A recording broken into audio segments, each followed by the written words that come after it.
Yang kita inginkan sebetulnya adalah kembalikan hak rakyat untuk sehat. Kalau nggak punya leader, leadernya adalah dealer, dan dealernya dibatalkan, ganti leadernya, cari leader baru. Pepatah bilang begini, what cannot be cured must be endured. Yang tidak diobati harus kita tahan aja. Oke. Ya, betul, saya masih hobi lari itu. Tapi saya kalah cepat kalau lari dengan presiden. Karena beliau, karena dia lari menghindar tanggung jawab. Karena Undang-Undang Dasar memberi tanggung jawab untuk memelihara kesehatan rakyat yang disebut sebagai kemakmuran. Tapi itu nggak dilakukan. Jadi sebetulnya secara etis Presiden Jokowi sudah melanggar konstitusi. Melindungi segenap tumpah darah Indonesia. Lindungi dari Delta. Varian Delta paling nggak itu. Kalau varian awalnya itu Alpha, Beta, segala macam itu oke, udah terjadi pandemi. Tapi Delta ini kan masih bisa dicegah sebetulnya. Kalau tadi dikunci tempat-tempat tibahnya si Delta ini. Kan kita udah tahu ada Delta di India tapi masuk juga. Jadi memang pemerintah tidak melindungi rakyat, itu soalnya. Oke lah, kebobolan. Oke, sekarang lindungi perut rakyat. Nggak juga. Seorang ibu di Banjarnegara kemarin itu teriak-teriak minta dikasihani. Hanya karena dia jual pecel untuk makan besoknya dilarang. Kan dia nggak teriak untuk nyolong APBN kan. Dia hanya jual pecel. Dan dia cuma punya modal 300.000. Dia mesti balik modal itu seharian supaya ada makan besoknya. Nggak bisa, kata si Satpol bilang nggak bisa. Jadi terlihat bahwa pemerintah tidak menjalankan perintah konstitusi, yaitu tadi lindungi rakyat, sehatkan kehidupannya. Tadi Dr. Ede betul bahwa yang ada public health kita itu dasarnya public policy. Public policy itu ada tukar tambah kepentingan politik. Public health itu di mana-mana adalah social policy itu. Dasarnya bukan transaksi, tapi affirmative action, bahkan imperatif untuk menghasilkan kemakmuran. Kesehatan itu adalah dasar dari kemakmuran. Jadi tidak boleh public health itu dijadikan public policy. Dia mesti basisnya social policy. Artinya peka terhadap ketidakadilan, itu namanya social policy. Kalau public policy bisa tukar tambah antara oligarki dan partai. Kita mau impor berapa, ivermectin itu mau disebar kapan? Tabung oksigen, importirnya siapa supaya kita dapat fee. Itu namanya public policy, tukar tambah politik. Public policy selalu adalah transaksi politik. Sementara public health adalah transaksi etis. Karena itu dasarnya adalah kepekaan sosial, bukan urusan hitung-hitung anggaran. Itu sebabnya konstitusi kita secara imperatif mengatakan tugas pemerintah adalah melindungi dan mensejahterakan rakyat. Apa ada kalkulasi ekonomi di situ? Enggak. Pendiri bangsa ini tahu bahwa tidak boleh ada kalkulasi ekonomi kalau menyangkut kesehatan, menyangkut kesejahteraan. Ini yang nggak dipahami oleh pemerintah. Jadi pemerintah ini sebetulnya, tadi selalu Pak Mardhani mengutip Dr. Maxwell tentang kepemimpinan. Everything rises and falls on leadership. Tetapi Dr. Maxwell masih menerangkan lebih lanjut, inti dari leadership itu adalah karakter. Jadi mengerti leadership itu, kata Maxwell, itu baru separuh peralatan untuk perang. Lebih dari itu adalah soal karakter si leader. Nah, pemimpin kita dia bukan leader, dia dealer. Karena mau deal dengan macam-macam kepentingan politik. Akibatnya nggak ada arah tadi itu. Dr. Edi tadi betul, nggak ada arahnya. Leadership artinya tentukan arah. Jadi dia mondar-mandir, pusing sendiri, lalu bikin keputusan yang aneh-aneh. Dari istilah aja udah kelihatan bahwa PPK darurat, mikro darurat. Jadi istilah itu dia pakai untuk menghindari tanggung jawab konstitusi, yaitu keluarkan uang untuk merawat kesehatan publik.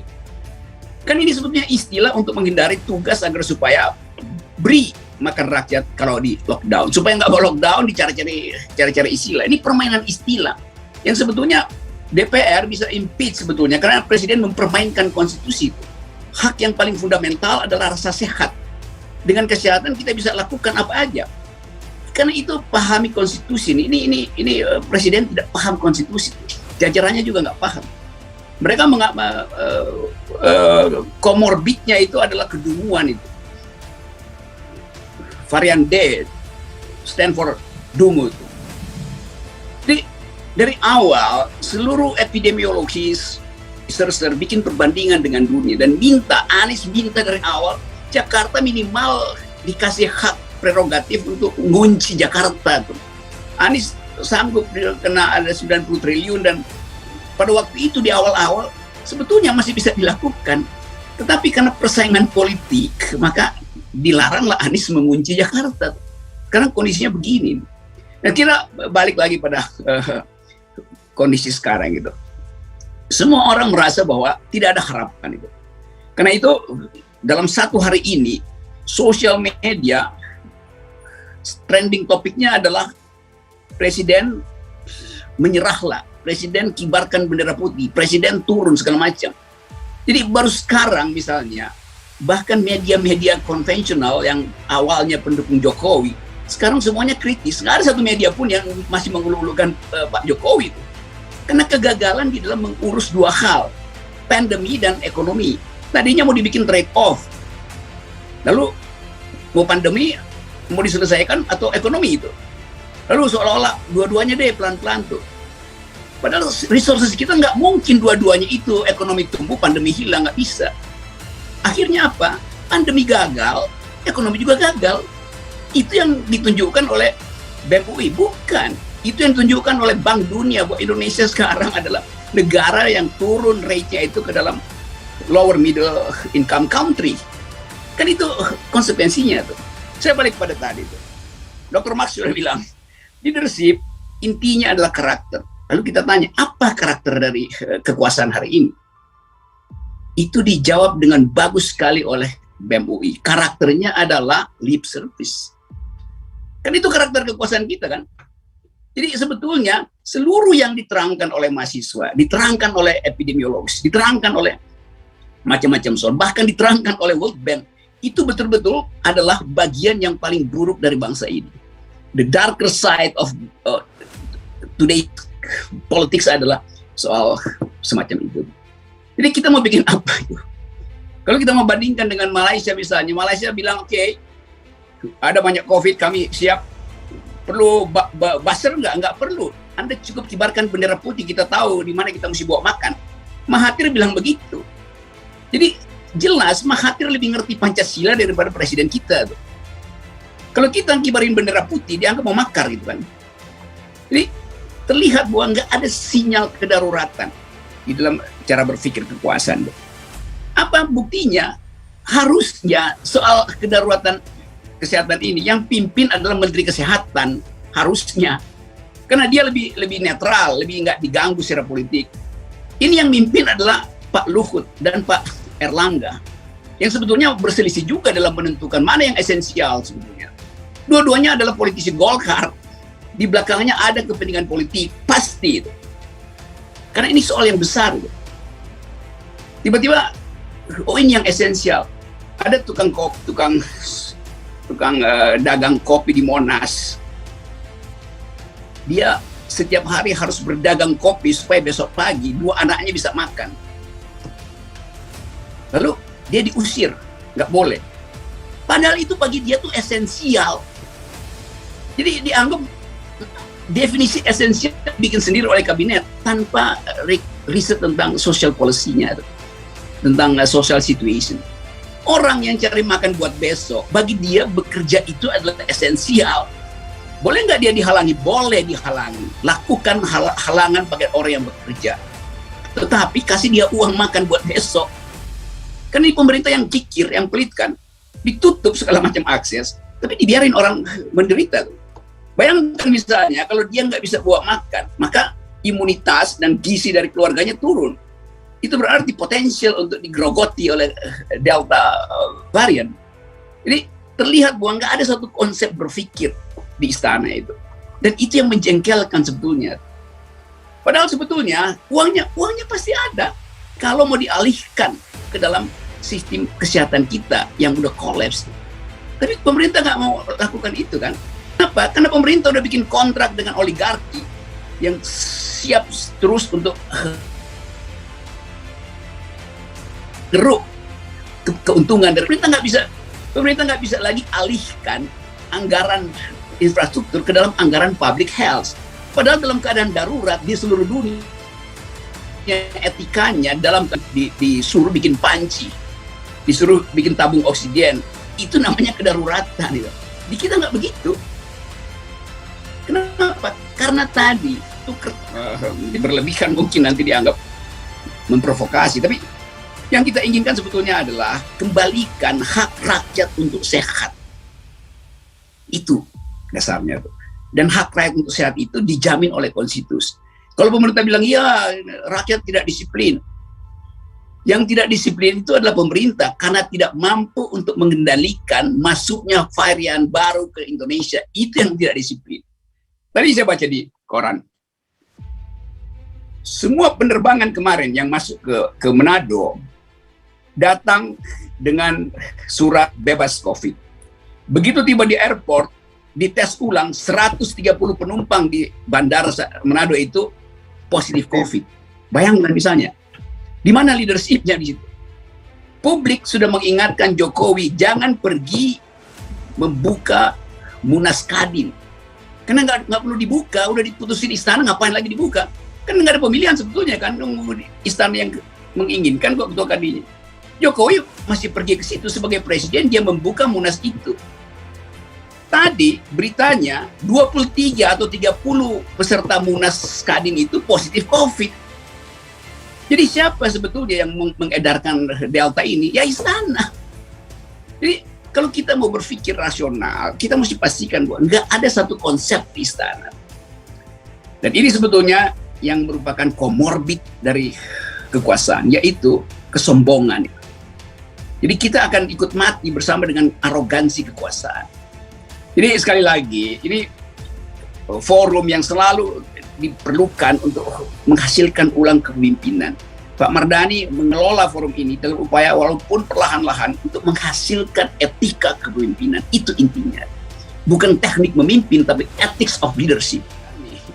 Di koran tadi pagi Sri Mulyani bilang, Indonesia ini terpuruk gara-gara ego sektoral. Kan itu kan? Departemen yang sana nggak mau diambil dananya lagi, yang sana nggak mau segala macam. Jadi menteri itu berebut anggaran demi infrastruktur. Kan kritik Sri Mulyani begitu tadi. Kenapa Sri Mulyani mesti ngomong begitu? Karena dia baru dengar Bank Dunia turunin rating kita tuh. Dan Sri Mulyani sebagai orang yang punya kuping di Bank Dunia, ya dia ngadu ke Bank Dunia. Dia mau bilang, Bank Dunia ini bukan kesalahan saya ya, Indonesia nggak bisa tumbuh. Kenapa? Karena ada ego sektoral tuh. Jadi Sri Mulyani ngadu ke Bank Dunia supaya Bank Dunia nggak salahin dia. Kenapa? Karena dia cuma kasir. Dia nggak bisa ngambil kebijakan apa-apa. Tuh mau kasir ya udah. Kasir itu cuma nunggu perintah dari bosnya, yaitu presiden. Kalau presiden bilang pindahkan anggaran, dia dipindahkan. Jadi presiden nggak mau pindahin anggaran.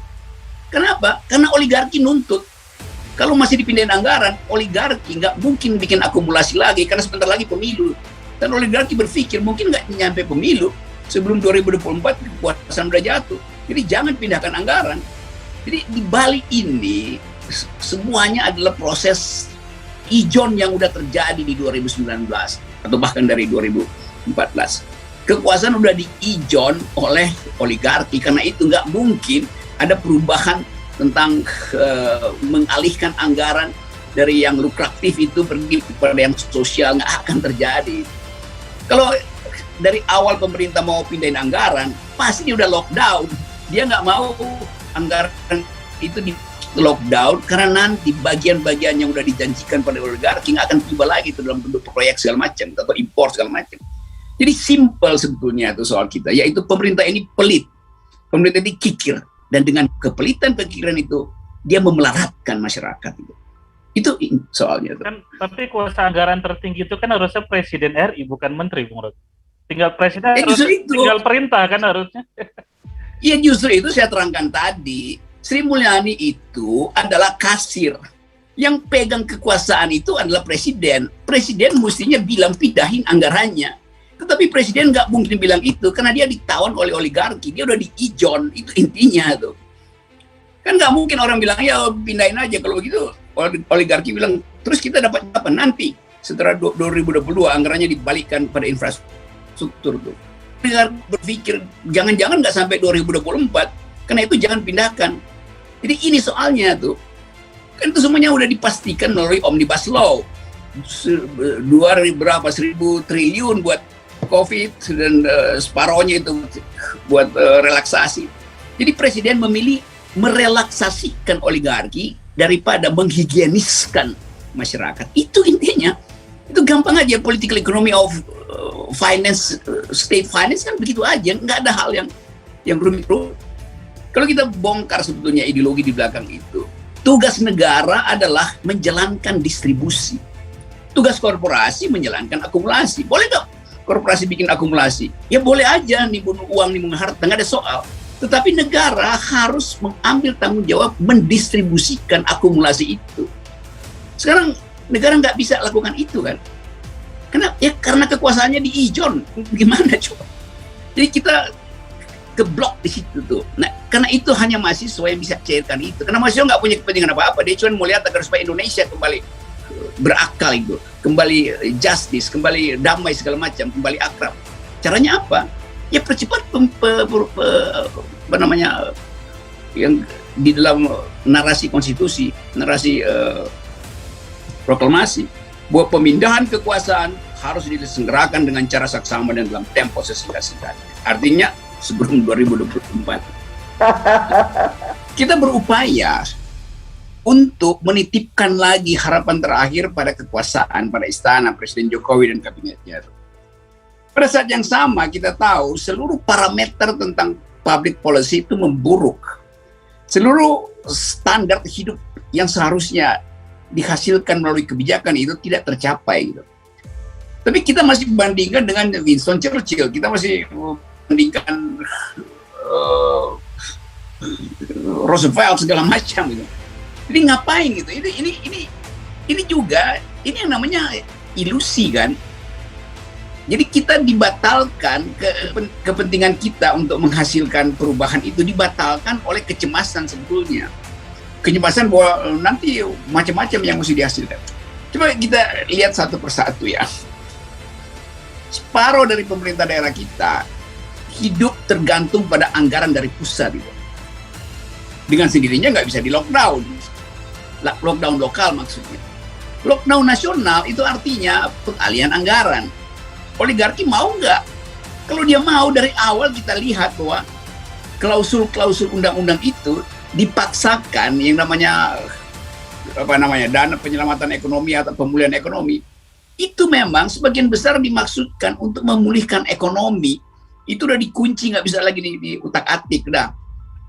Jadi apa yang mau kita harapkan lagi dari soal-soal semacam ini? Nah, karena itu kita mesti berpikir maksimalkan cara kita untuk memastikan bahwa harus terjadi perubahan kepemimpinan. Nah, kan bagaimana caranya? Ya lakukan kesepakatan di DPR untuk lakukan langkah darurat. Kan kita nggak bisa ulangi lagi kesalahan semester lalu, diulangi sekarang, nanti kita berharap lagi di semester berikutnya. Lain kalau misalnya rakyat itu anggap bahwa kekuasaan ini masih bisa diharapkan. Problemnya kalau kita bikin survei hari ini itu 90% orang anggap ini kekuasaan bukan dendam pada Pak Jokowi, sudah tidak diperlukan. Itu soalnya orang udah nganggap nggak diperlukan lagi. Jadi biarkan rakyat ngurus sendiri, itu lebih bagus sebetulnya tuh. Kan kita ada di dalam psikologi itu. Jadi kalau seandainya kita bilang oke, nanti ada perubahan lagi, apa yang mau diubah itu? Pemerintah nggak mungkin keluar dari apa yang udah yang dia punya hari ini. Dia cuma punya Pak Luhut, dia cuma punya Airlangga, dia cuma punya Erick Thohir. Yang lain tuh nggak punya efek apa-apa. Nah sekarang Luhut mau diganti siapa? Kalau Pak Luhut misalnya dianggap tidak berhasil, dia diganti oleh Airlangga. Airlangga diganti siapa? Oleh Erick Thohir. Erick Thohir nggak berhasil, diganti Luhut. Luhut nggak berhasil, dia putar-putar aja di situ. Kan itu intinya kan. Pak Jokowi kan nggak punya akses lain selain 3 orang itu kan. Jadi bayangkan misalnya kekacauan itu yang namanya kita ada di dalam sakit delirium itu, kalau istilah dokter jiwa itu delirium, ngaco di kepala itu sehingga gagap dan gugup untuk menangani semua soal. Sakit jiwa namanya itu delirium. Nah, pemerintah yang mengalami delirium ini mau kita harapin apa? Pemerintah sendiri yang kekurangan oksigen itu bukan cuma pasien, pemerintah kekurangan oksigen. Orang yang kekurangan oksigen otaknya nggak bisa berpikir itu. Nah, kekuasaan yang kekurangan oksigen menyebabkan pasien-pasien kita kekurangan botol oksigen, kan standarnya begitu. Jadi kalau kita ulang lagi, kenapa daerah pemerintah daerah juga tidak lagi percaya pada kepemimpinan pusat. Nah, dianggap ya udahlah, mungkin 2 bulan dia taruh uang dari pusat itu ke bank, SBN segala macam tuh masih untung dapat bunga dari bank daripada dia beliin alat kesehatan yang nantinya juga pada akhirnya nggak cukup. Jadi tetap intinya adalah kebijakan kesehatan kita itu tidak didasarkan pada basis undang-undang, yaitu imperatif untuk menjaga rakyat. Yang ada adalah menjaga pertumbuhan ekonomi. Kan trade off-nya cuma begitu. Pak Jokowi kan anggap bahwa kita punya uang di brankas. Loh, APBN itu isinya bukan uang. APBN itu isinya adalah policy. Itu intinya. Ada uang banyak tapi polisinya nggak ada, mau ngapain? Jadi keberanian untuk memutuskan policy mana yang mau dipentingkan itu. Public policy atau social policy. Public health itu basisnya adalah social policy. Public policy itu adalah transaksi kepentingan di kalangan elit. Itu intinya. Jadi sekali lagi kita anggap aja bahwa udah kita tidak memerlukan lagi sentuhan pemerintah. Oh, masih bisa, iya apa itu nunggu, masih nunggu memutuskan tabung oksigen aja yang mungkin dalam 3 hari bisa dihasilkan dari pabrik-pabrik yang itu cuma muter sedikit cara mesin itu bekerja tuh kan. Tabung gas biasa juga bisa dibikin tabung oksigen, tinggal dikasih regulator segala macam. Tapi kita mesti tunggu bantuan dari Filipina, bantuan dari Singapura, Australia, lalu import dari Cina itu juga udah menunjukkan bahwa di dalamnya pasti ada permainan bisnis. Jadi semua hal sebetulnya kalau kita balik pada tema yang dipakai oleh Pak Mardhani tadi, rises and falls on leadership. Problemnya adalah punya nggak kita leader? Nggak ada. Yang ada adalah dealer. Kalau nggak punya leader, leadernya adalah dealer, dealernya dibatalkan, ganti leadernya, cari leader baru. Masih sempat nggak? Sempat betul. Stok kita banyak betul. Orang yang bisa memimpin, kalau nggak bikin kesepakatan aja dalam keadaan darurat, presiden udah diam-diam aja tuh. Jadikannya presiden itu semacam demisioner. Jangan diturunin dulu, demisioner aja dulu. Ada semacam beberapa orang dari politisi itu yang Pak pinter dari epidemiologis, ya sementara aja kabinet darurat untuk menyelesaikan COVID aja tuh, kasih target 8 bulan, udah. Presiden apa? Sebagai penasihat aja, karena dia nggak bisa bikin keputusan. Kan itu gampangnya kan. Kira-kira tuh. Tadi kita bicara agak tajam dan kadang-kala saya mesti sebutkan bahwa di dalam kekuasaan ada yang structure, artinya udah terstruktur itu dan nggak bisa diubah lagi itu. Ada yang curable, ada yang masih curable, yang masih bisa di-cure, diobati gitu. Pepatah bilang begini, what cannot be cured must be endured. Yang tidak diobati harus kita tahan aja. Oke, kita tahan itu. Tapi itu adalah kemampuan rakyat untuk bertahan. Kekuasaan ada di dalam wilayah yang lain. Yang nggak boleh anggap kalau kekuasaan itu memburuk, kita tahan aja. Nggak bisa. Kalau kekuasaan memburuk, kita mesti ganti dengan yang baik. Itu prinsipnya dalam etik tuh. Jadi sekali lagi kita pastikan bahwa rakyat mampu untuk menghasilkan kesehatannya sendiri. Tapi kalau kekuasaan sakit, itu artinya dia harus diganti, bukan dibuat sehat. Karena kekuasaan nggak boleh sakit. Kalau dia sakit, dia harus diganti. Dalam bahasa konstitusi diturunkan, di-impeach. Itu bahasa konstitusi bilang begitu ya. Tapi anggaplah bahwa ini upaya untuk mengingatkan lagi bahwa kekuatan masyarakat itu tidak boleh hilang. Kekuatan istana itu boleh lenyap, tapi kekuatan kita sebagai bangsa tidak boleh hilang. Jadi kalau selalu dikatakan oleh istana, kami hadir di dalam soal pandemi ini, iya kita lihat memang istana selalu hadir. hadir di tempat pemakaman umum.